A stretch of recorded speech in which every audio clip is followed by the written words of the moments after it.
Question number 43, x Y यह ओ केंद्र वाले वृत्त को पी बिंदु पर स्पर्शक है तो सिद्ध करो कि ओ पी लंब एक्स वाई होगा। तो इसको हम लोग, ये प्रमेय है, हम इसको लास्ट में करते हैं, बाकी 44वां क्वेश्चन आगे देखते हैं। आप इस प्रकार के वीडियो देखना चाहते हैं तो डिस्क्रिप्शन में आपको प्लेलिस्ट मिल जाएगी, गाला पेपर नंबर 1 और समाज की और विज्ञान की भी आने वाले समय में मिल जाएगी। चैनल पर नए हैं, चैनल को सब्सक्राइब करना, क्योंकि हम इस प्रकार के वीडियो आपके लिए लेके आते रहेंगे और हिंदी मीडियम के एकमात्र चैनल को आप सपोर्ट करेंगे, ऐसा हम विश्वास रखते हैं। तो ज़्यादा से ज़्यादा लाइक और शेयर करते रहें। तो क्वेश्चन नंबर 44 है, पी ए और पी बी यह ओ केंद्र वाले वृत्त के स्पर्शक हैं।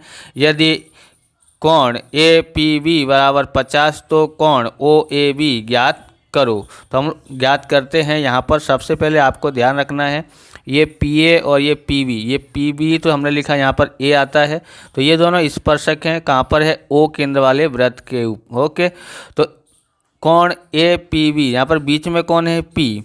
तो पी कोण जो बीच में हो ना, वो कोण होता है, कितना दिया है? 50। तो 50 देखो ऐसा दिया, ए पी बी बीच वाले कोण का मान दिया है। ओके, यहाँ पर बीच में जो लिखा है वो कोण माना जाता है। ओके, तो 50 हुआ।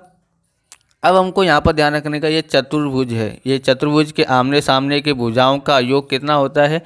180 होता है। इसलिए हम लोग यहाँ पर लिखेंगे, बोले यहाँ पर ऐसे लिख देने का है, पी शुरुआत में ऐसा जो लिखा है पी ए और पी बी यह है ओ केंद्र वाले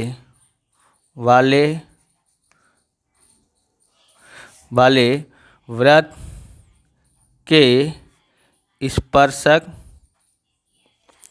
हैं। उसके बाद हमको क्या लिखना है कि ए पी बी कोण ए पी बी प्लस कोण ए ओ बी, आमने सामने है ना, ये सामने है, तो ए कोण ए ओ बी, सर हम बी ओ बी ए लिखें तो भी चलेगा। हाँ, तो टोटल कितना होता है? 180 होता है। इसलिए हम लोग ए पी बी बराबर 50 दिया है प्लस कोण ए ओ बी बराबर 180। अब कोण ए ओ बी बराबर 180, ये उधर जाता है तो माइनस का 50 हो जाता है। कोण ए ओ बी बराबर, तो 180 में से 50 घटाते हैं तो हमारे पास 130 आ जाता है। ओके, तो कोण ए ओ बी बराबर 130 आया है, लेकिन हमको पूछा क्या है? ओ ए बी, यानी कि ओ ए बी, यानी एक लाइन यहाँ पर खींचनी पड़ेगी। तो ओ ए बी यानी ये वाला कोण पूछा है। तो यहाँ पर त्रिभुज बनता है, तो त्रिभुज के इधर साइड और इधर साइड का जो कोण बनेगा वो समान होते हैं, ये आपको ध्यान रखना है। यहाँ पर कितना आया है? 30 आया है। त्रिभुज के तीनों कोणों के मापों का योग कितना होता है? 180 होता है। इसलिए हम लिखेंगे यहाँ पर त्रिभुज ओ ए बी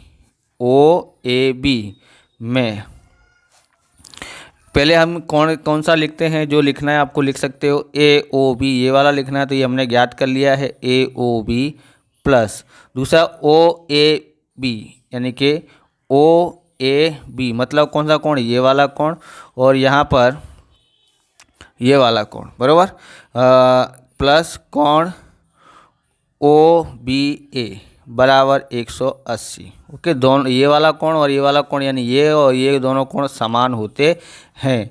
हम इसकी कीमत लिखते हैं, हमने कितनी ज्ञात किया है? 130 प्लस कोण ओ ए बी प्लस इसकी जगह पे भी हम ये लिख देते हैं कोण ओ ए बी बराबर 180। तो यहाँ पर लिखते हैं क्योंकि कोण ओ ए बी बराबर कोण ओ ए बी होता है, सॉरी, हाँ यहाँ पर बी आता, हाँ यहाँ पर क्या लिखा है? ओ ए बी, तो यहाँ पर हमने क्या आता है? कोण ओ बी ए बराबर होता है। इसके लिए इसकी जगह पर हमने क्या लिखा है? ओ ए बी लिखा है इसकी जगह पर, क्योंकि ये वाला कोण बराबर ये होता है, इसलिए इसकी जगह पर हमने ये लिख दिया है।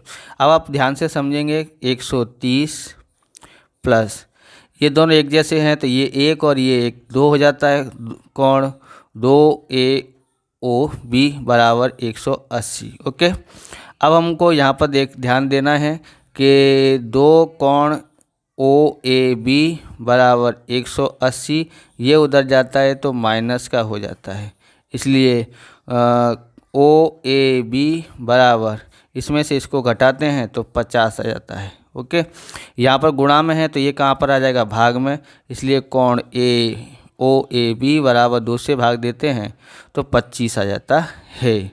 ओके, अब हम लोग आगे देखते हैं। क्वेश्चन नंबर 45, 100 दुकानों का दैनिक लाभ की माहिती एकत्रित करके नीचे का कोष्टक मिलता है। दुकानों का लाभ रुपए में, दुकानों की संख्या बहुलक ज्ञात कीजिए। यहाँ पर दिया है 0 से 112, 0 से 218, 200 से 327, 300 से 420, 400 से 517, 500 से 606 दिया है।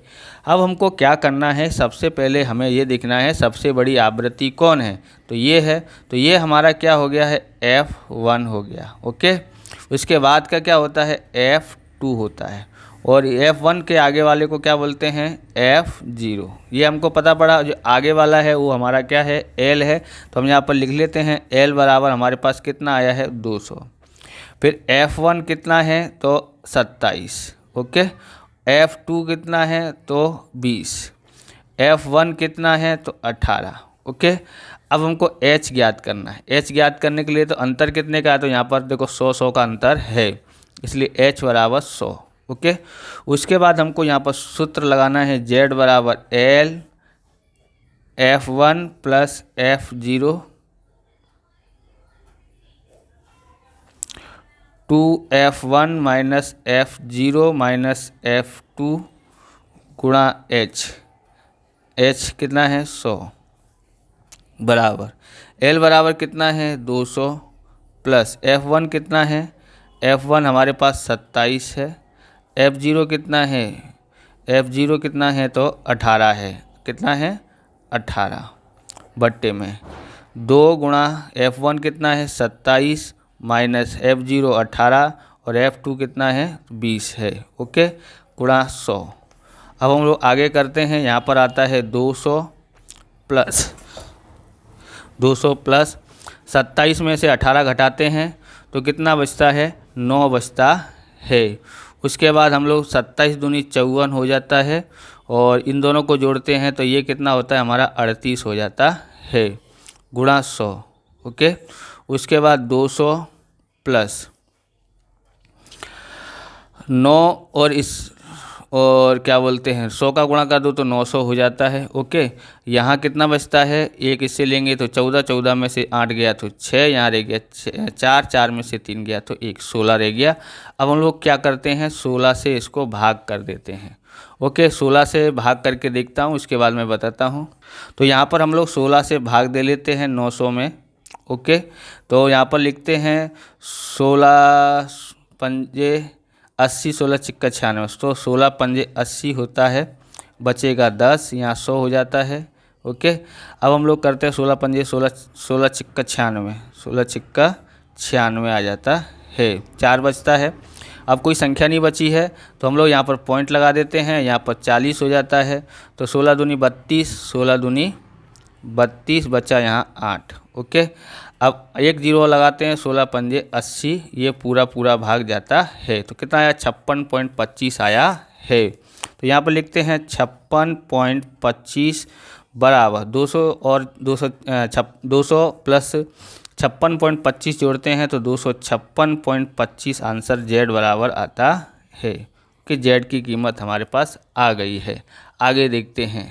46वां क्वेश्चन है, एक खेल में 1 रुपया के सिक्के को 3 बार उछालने पर उसके परिणाम लिखो। यदि प्रत्येक बार परिणाम समान मिले अर्थात कि 3 चित या 3 पट प्राप्त होने पर धैर्य खेल जीत जाएगा, अन्यथा वह हार जाएगा। धैर्य के खेल में हार जाने की प्रायिकता परिकलित कीजिए।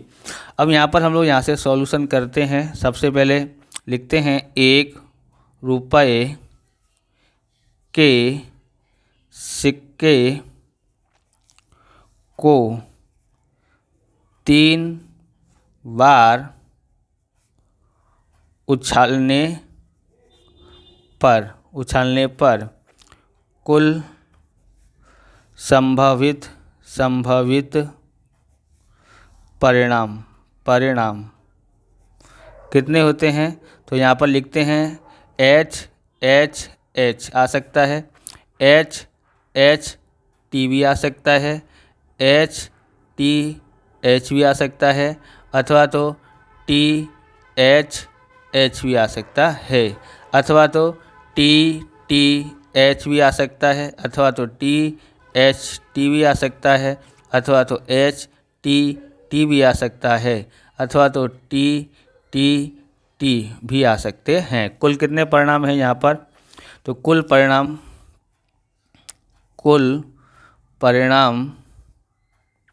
कितने मिले हमको, 8 मिले हैं।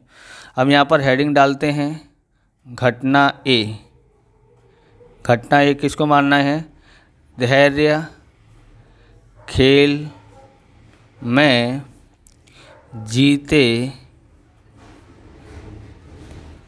जीत जाए, बराबर उसका। तो खेल अब देखो धैर्य खेल जीतता है तो कब होता है, तो यहाँ पर आपने देखा होगा कि 3 यह प्राप्त होने पर धैर्य खेल जीत जाएगा, बराबर। 3 चित या 3 पट यानी 3 एच या 3 टी हो तो धैर्य खेल जीत जाता है। तो यानी 3 एच आए या 3 टी आए तो खेल जीत जाता है। तो इसके हम लोग देखते हैं एच एच एच और टी टी टी, बराबर। तो घटना ए के सानुकूल परिणाम बराबर कितने हैं, 2 हैं। लिखेंगे यहाँ पर पी ए बराबर घटना ए के सानुकूल परिणाम बट्टे में कुल परिणाम। ओके, ये हमने ज्ञात किया है यहाँ पर। अब हम लोग क्या करेंगे, घटना एक के सानुकूल परिणाम कितने हैं, तो हमारे पास यहाँ पर 2 थे। ओके, 2 बट्टे कुल परिणाम 8 थे, 2 एकन 2, 2 चौक 8, यानी कितना आया, 1 बट्टे कितना आया है, 4 आया है। ओके, 1 बट्टे 4 आया है। अब हम लोग को क्या करना पड़ेगा, P A plus P A नहीं बराबर 1 होता है। यहाँ पर आपको समझना पड़ेगा पी ए क्या है, कि जीतने की प्रायिकता। ओके, और पी ए नहीं मतलब ये क्या है, हारने की प्रायिकता। ओके, तो इन दोनों का टोटल कितना होता है, 1 होता है, हम जानते हैं। इसलिए यहाँ पर से करते हैं P A plus P A नहीं बराबर 1 होता है। इसलिए 1 किसकी कीमत दी है, 1/4 प्लस पी ए बराबर 1। पी ए नहीं बराबर 1, ये उधर जाएगा तो माइनस का। अब पी ए नहीं बराबर 4 एकन 4, 4 में से 1 घटा दो 3, 3/4 आंसर आता है। ओके, तो उसने पूछा है खेल में हार जाने की प्रायिकता बताइए। तो धैर्य के खेल में हार जाने की प्रायिकता धैर्य के खेल में हार जाने की प्रायिकता बराबर 3/4 होगी। ओके, क्वेश्चन नंबर 43 में देखते हैं। तो क्वेश्चन नंबर 43 है, ये प्रमेय है 10.1। आप चाहो तो किताब में से देख के लिख सकते हैं। किताब में स्पष्ट रूप से आपको समझ में नहीं आएगा, इस तरह से लिखा है, हमने उसको अच्छी तरह से यहाँ पर लिखा है। इस तरह से प्रमेय लिखी जाती है। आप चाहे तो इसको छोड़ सकते हो परीक्षा के अंदर, लेकिन ध्यान रखना 10.1, 10.2, 10.3 अगर प्रमेय याद कर लेते हो तो तीनों में से एक ना एक आती है, अगर आपको याद करने की शक्ति हो तो। नहीं तो आप सवाल कर सकते हो तो इसको ऑप्शन में छोड़ सकते हैं। यहाँ पर एक्स वाई यह है ओ केंद्र वाले वृत्त को पी बिंदु पर स्पर्श करता स्पर्शक है, तो सिद्ध कीजिए ओ पी लंब एक्स वाई होगा। तो पक्ष में लिखना है ओ केंद्र वृत्त दिया है, ओ केंद्र वाला एक वृत्त दिया है, एक बिंदु पी पर स्पर्श रेखा एक्स वाई दी है। तो ये बिंदु पी है, इस पर स्पर्श रेखा ये एक्स और ये वाई दिया है। ओके, सिद्ध करना है कि सिद्ध क्या करना है, ये OP है, लंब है, किसके ऊपर है, XY के ऊपर है। उत्पत्ति XY है, P के अतिरिक्त एक बिंदु O लीजिए और OQ को मिलाइए। तो क्या बोला है कि XY पर हमको क्या लेना है, पहले हम लोग एक बिंदु लेना है, क्या है, O, और उसको OQ मिलाना है। अब बिंदु O वृत्त के बाहर है, बिंदु O जो है, तो सॉरी Q था यहाँ पर। अब यदि एक बिंदु Q वृत्त के बाहर है तथा P बराबर नहीं Q, तो P बराबर Q नहीं हो तो OQ यानी ये OQ ग्रेटर देन OP, तो OQ OP से बड़ा है, अतः XY वृत्त को नहीं काटती है, अतः XY स्पर्श रेखा नहीं है। यदि Q वृत्त के अंदर के भाग में है तो Y वृत्त की एक छेदक रेखा हो जाएगी। अगर हम लोग इसको Q को अंदर रखते हैं तो वो क्या बन जाएगा, छेदक रेखा हो जाएगी, और वह वृत्त की स्पर्श रेखा नहीं होगी, बराबर, स्पर्श रेखा नहीं होगी, इसलिए ये भी कथन सही गलत है। अतः QR त्रिज्या OP से बड़ी है, अतः QR त्रिज्या OP से बड़ी है, अर्थात OQ यहाँ पर लिखा है OP ग्रेटर देन, ये ग्रेटर देन का निशान है, क्योंकि यह बिंदु P के अतिरिक्त XY के प्रत्येक बिंदु के लिए सत्य है। OP बिंदु O से XY के अन्य बिंदुओं की न्यूनतम दूरी है, इसलिए OP XY पर लंब है, OP लंब XY होता है। इस प्रकार से वीडियो पूरा होता है। अगर आपको हमारा वीडियो अच्छा लगे तो लाइक शेयर कमेंट करें, चैनल पर नए चैनल को सब्सक्राइब करें। मिलते हैं नेक्स्ट वीडियो में। जय हिंद, जय भारत, वंदे मातरम।